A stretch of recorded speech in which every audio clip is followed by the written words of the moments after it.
All right, so if you're one of those high achievers who just got promoted and now you're feeling the heat, this one is for you. We're going to dive into a really cool leadership philosophy called the fifth cut. And its whole take is fascinating. It's not about fixing what's broken in you, but about refining the brilliance you already have. Sound familiar? I mean, does this hit a little too close to home? You are the star performer, right? The go-to expert. And you absolutely earned that promotion. But now that you're leading the team, it feels like someone just swapped out the rulebook. The very skills that made you amazing at your job, suddenly they're not the ones you need to handle all this pressure and, the constant visibility that comes with leadership. And you know what? There's a really simple reason why that feeling is so common. Most of us, well, we weren't groomed for leadership in some fancy academy. We were promoted because we were just exceptional at our last job. And that right there, that creates this huge gap. You get the reward for your technical skills, but you're not really equipped for the messy human side of it all. The complexity, the constant pressure of leading a whole team. Okay, but what if? What if we've been looking at this whole thing completely backward? This is where this philosophy comes in and just flips the script. It argues that this isn't about fixing some weakness you have. Nope, it's about unlocking a strength that's been there the entire time. And this right here, this is the core metaphor, and honestly, it's a total game changer. Just think about it for a second.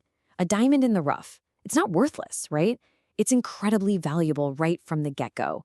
All that potential, all that brilliance, it's already packed inside. So the work isn't about creating something brand new from scratch. It's about skillfully revealing what's already there. So what does it actually mean to be a diamond in the rough leader? It means you're the high performer who got the promotion. Your leadership ability isn't missing, it just needs a little bit of careful refinement to handle all the new pressures of this role. See, the goal isn't to replace you or rebuild you, it's just to polish. Okay, and this brings us to the real aha moment of this whole idea. It's in the name itself, the fifth cut. So what in the world does that actually mean for a leader? Well, think of this journey to brilliance in a few steps. First, you've got your raw potential. Then, your career, your experience. That does the initial shaping. But it's that final, super precise action, the fifth cut, that changes everything. That's the last essential refinement that finally unlocks the brilliance that was just waiting to come out. And that's the real key. The fifth cut isn't some big, loud, dramatic overhaul. It's a quiet, essential refinement. This is the part where you develop that real clarity, that composure under pressure, that presence. You know, those subtle little shifts that end up having the biggest impact on how your team actually feels about your leadership. Okay, so that metaphor is powerful, but how do we turn it into something we can actually use? What does this quiet authority look like in the real world, day to day?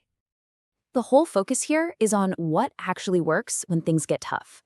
We're talking about navigating those messy, real-world situations, having those difficult but honest conversations. It means keeping your cool when everyone's looking at you. It means choosing clarity and presence over all the noise. And this is so important. It's about using simple, field-tested tools, stuff that actually works today, not just some abstract theory from a textbook. And really, what this all boils down to is a focus on substance over performance. So instead of those long, abstract theories, you get practical tools you can use right away.